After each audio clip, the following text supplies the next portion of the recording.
Não raramente nós somos abordados com pacientes que vão ao hematologista por causa do aumento de estruturas conhecidas como gânglios linfáticos, os linfonodos. Mas é sempre um problema hematológico? É sempre malignidade? Essa e outras questões vamos ver no vídeo que inicia agora.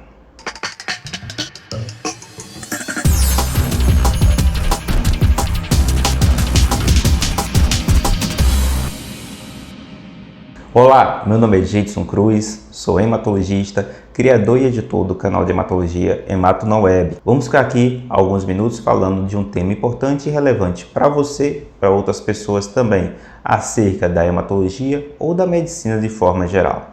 Hoje vamos falar sobre o aumento dos gânglios linfáticos, estruturas conhecidas como linfonodos, que muitas vezes estão aumentadas, muitas vezes levam pacientes de forma angustiante até ao hematologista para uma avaliação. Mas o que são essas estruturas? Qual é o seu papel? Fazem parte do sistema imunológico? Eles estão doentes quando estão aumentados? Essas e outras questões serão respondidas nos próximos minutos nesse vídeo. Claro que antes de prosseguir, eu queria aqui agradecer ao seu apoio, ao papel que você tem feito para o crescimento do canal. Se você quer continuar apoiando a gente, deixa aí o gostei, pois assim a gente cresce nessa plataforma e temas como esses poderão ser sugeridos para você e para outras pessoas também. Da mesma forma, se você está passando aqui pela primeira vez ou até mesmo se você vem de forma recorrente e não é inscrito, considere se inscrever, pois da mesma forma assim a gente cresce nessa plataforma. A gente está presente também em outras redes sociais e você pode conferir nosso conteúdo lá também. Os linfonodos são estruturas bastante importantes para o sistema imunológico e a gente vai falar um pouquinho sobre elas antes de a gente prosseguir para ver qual é a causa verdadeiramente do aumento dessas tão nobres estruturas.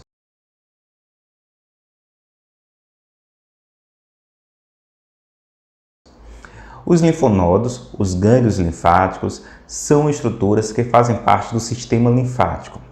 Elas drenam conteúdo dos tecidos, conhecido como linfa, que é um líquido parecido com plasma, que está presente no nosso sangue, e eles estão presentes nos trajetos desses vasos linfáticos.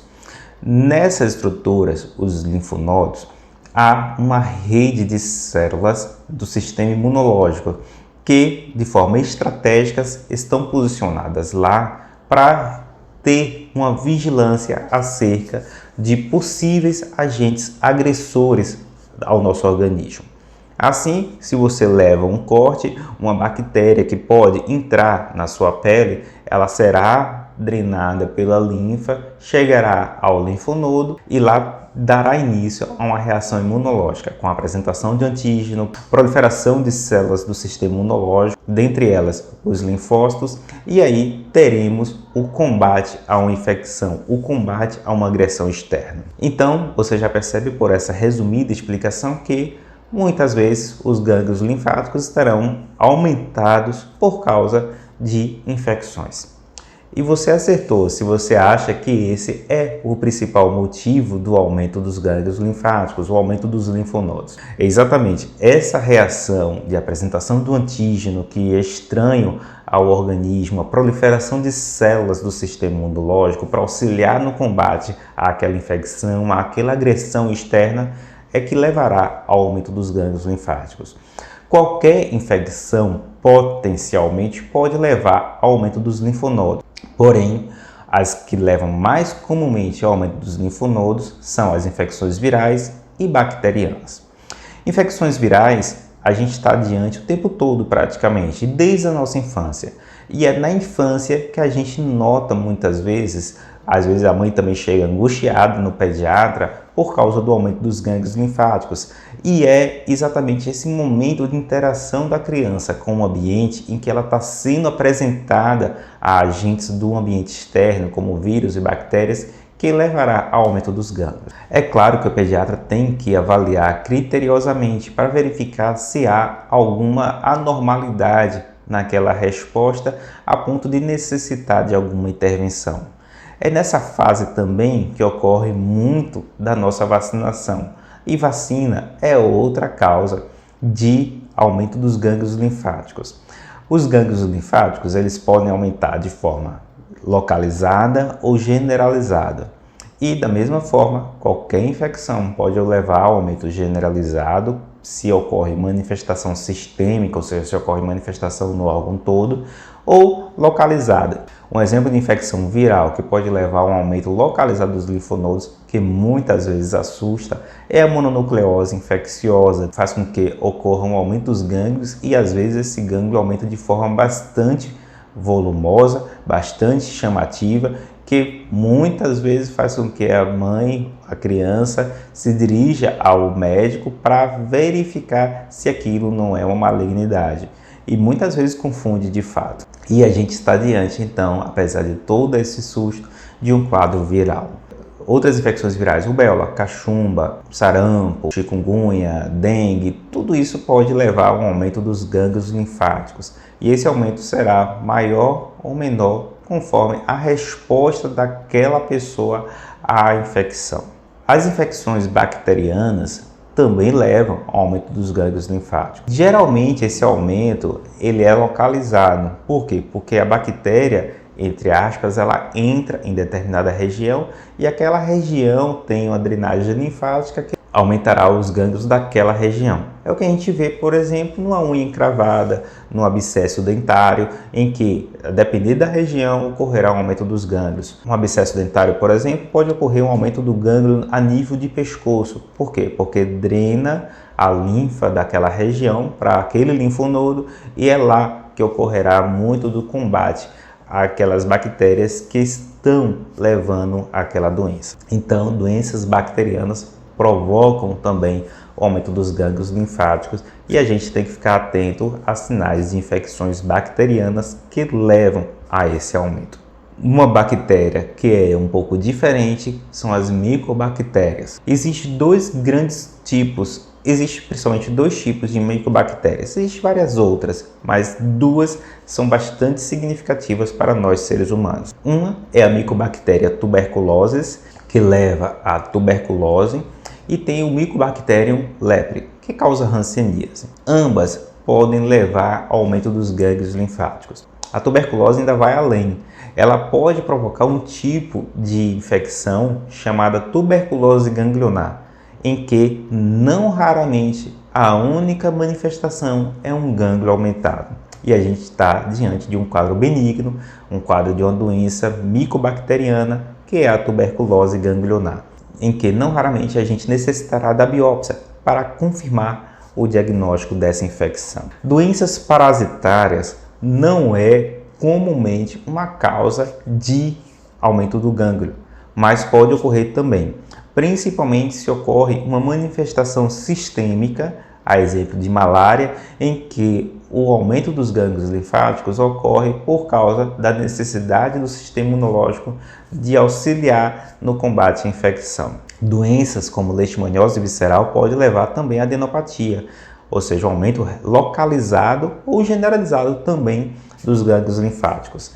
Por quê? Porque existem tipos de leishmania que ocorre o comprometimento da pele e pode ocorrer, então, o comprometimento daquela estrutura ganglionar onde ocorre a reação inicial à infecção. E também pode ter a própria invasão direta pelo parasita, no caso da leishmania, provocando aumento do gânglio também. Infecções fúngicas são menos comuns, mas pode ocorrer um aumento dos gânglios linfáticos, principalmente se há um comprometimento imunológico, como é visto em alguns pacientes, por exemplo, portadores do vírus HIV, que também é outra causa, é um quadro viral que leva a um aumento geralmente generalizado dos gânglios linfáticos também.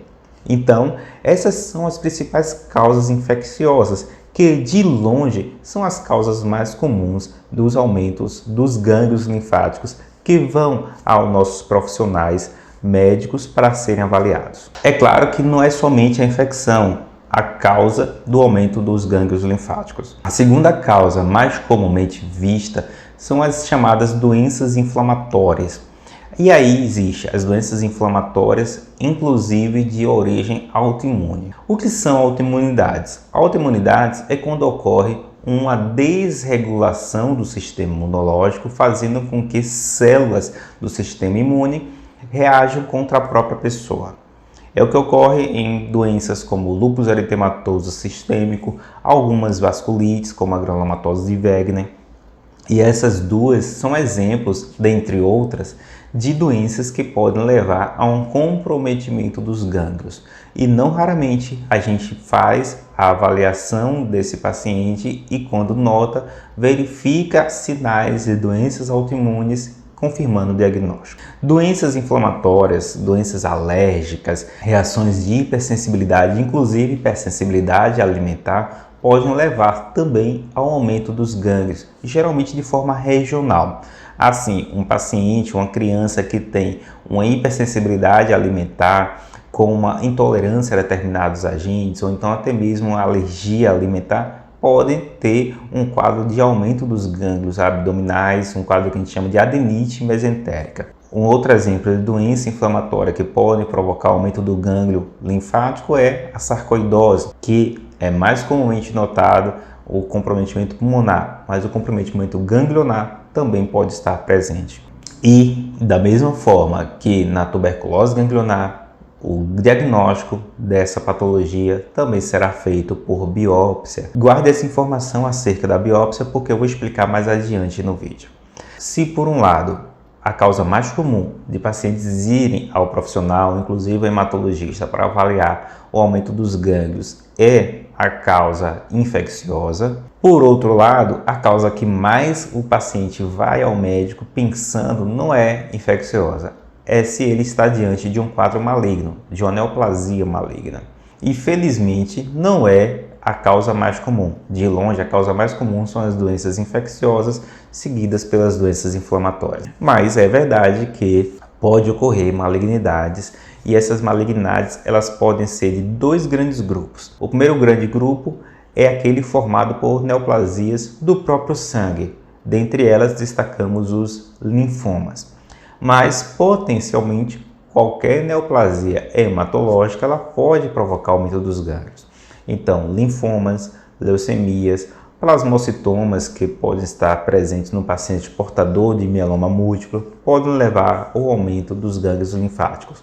É claro que quando a gente está diante de um quadro de aumento dos linfonodos, a nossa principal hipótese é que podemos estar diante de um quadro de linfoma, quando ocorre um quadro de aumento de linfonodos. Mas existem outras possibilidades também, inclusive até mesmo leucemias. Leucemia linfóide aguda, por exemplo, pode comprometer os gânglios linfáticos, mas isso é menos comum do que o próprio linfoma, que é um aumento dos linfócitos que estão naquele órgão, naquele linfonodo, por causa de uma alteração genética que faz com que esse linfócito ele se prolifere de forma anormal, fazendo com que aquele gânglio aumente e até mesmo se espalhe para outros gânglios também. A leucemia pode afetar o linfonodo porque ela pode ter a sua origem no próprio linfonodo ou ainda ela pode ter o comprometimento, ou seja, a doença se espalhou a ponto de comprometer o linfonodo também. Por outro lado, neoplasias não hematológicas, ou seja, doenças que não são do sangue, também podem comprometer o linfonodo.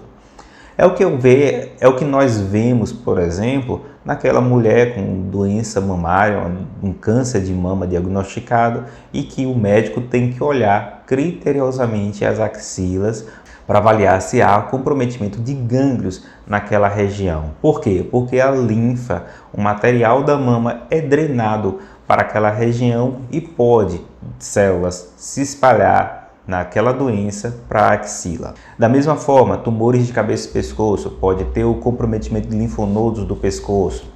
Doenças a nível de cólon, doenças a nível de estômago podem ter o comprometimento de linfonodos, de gânglios próximos a essa região. E isso significa que ela já está num estado mais avançado do que aquele que tem a doença apenas localizada no órgão. Mas não significa que não tenha tratamento. E falar em diagnóstico, como é que eu chego à avaliação daquele paciente que tem uma estrutura linfonodal aumentada. Como é que eu devo prosseguir? A gente tem que avaliar criteriosamente esse paciente, começando por uma história clínica bastante detalhada. Tem que saber o local onde mora, idade, tem que avaliar se ele está com a vacinação em dia, se ele tomou vacina recentemente, se ele teve contato com pessoas doentes, inclusive doenças virais, se ele já teve as viroses da infância, porque isso fala menos a favor de determinada virose em relação a outra, se ele tem uma doença inflamatória presente e aí pode sugerir um quadro inflamatório não neoplásico.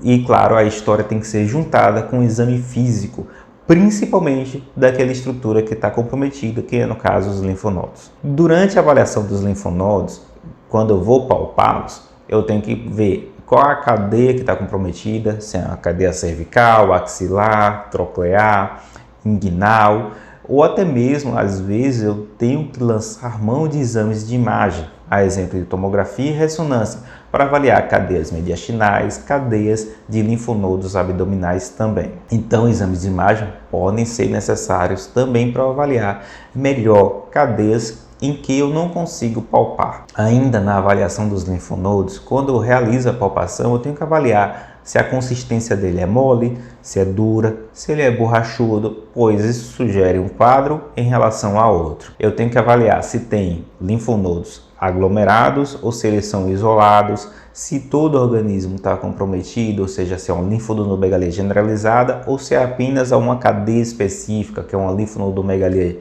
localizada. Eu tenho que verificar também a presença de sinais como febre, perda de peso, se tem sudorese, se tem drenagem de pus naquela região, pois fala a favor de infecção bacteriana. Tudo isso eu tenho que avaliar detalhadamente no exame físico. Após essa avaliação, eu oriento a minha investigação complementando com exames. Esses exames, por isso o nome exames complementares, podem ser desde exames de sangue para avaliar quadros infecciosos, quadros inflamatórios, quadros malignos e exames de imagem, como eu já citei, a tomografia, ultrassom, ressonância magnética. A biópsia pode ser necessária. E aqui eu deixo um recado para você. Quando o médico solicita a biópsia, ele não acha que você tem câncer somente.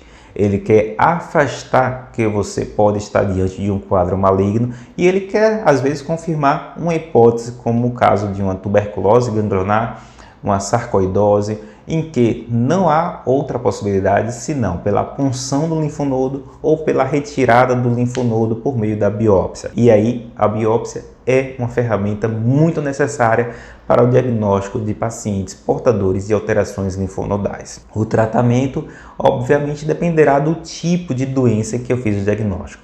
Se é tuberculose, com antimicrobianos. Se é infeccioso bacteriano, da mesma forma, com antimicrobianos também. Pode mudar o tempo, a duração do tratamento. Os quadros virais muitas vezes são autolimitados e não necessitam muitas vezes, mas pode necessitar, principalmente naqueles pacientes mais imunocomprometidos, de tratamento antiviral, principalmente se é um caso de citomegalovirose, um quadro de influenza, enfim, quadros que têm tratamento antiviral e que pode necessitar de um tratamento, principalmente se o paciente é portador de algum grau de imunossupressão. Doenças malignas, da mesma forma, tem que ser feita a biópsia para poder realizar o tratamento conforme o diagnóstico concluído naquela amostra, ou seja, na biópsia. E aí, você sabia do papel dos linfonodos e quando ele está aumentado, nem sempre significa malignidade? Pois é, a gente sabe agora que causas infecciosas são mais comuns, seguidas por doenças inflamatórias e, por fim, pelas neoplasias. E agora você sabe dessa informação. Se você acha que esse conteúdo é importante para outra pessoa também, não deixe de compartilhar, pois assim você estará contribuindo para o conhecimento dessa outra pessoa. Claro, eu agradeço aqui mais uma vez todo o apoio que você tem dado. Se você não é inscrito, considere se inscrever. A gente teve um vídeo recentemente acerca do baço, o papel desse órgão e como esse órgão é avaliado também. E por ser um órgão linfático também, eu vou deixar a sugestão dele no final do vídeo. Espero que vocês tenham gostado. Se você gostou, deixa aí o gostei, pois assim a gente vai crescer na plataforma. Espero que vocês fiquem todos muito bem e até a próxima.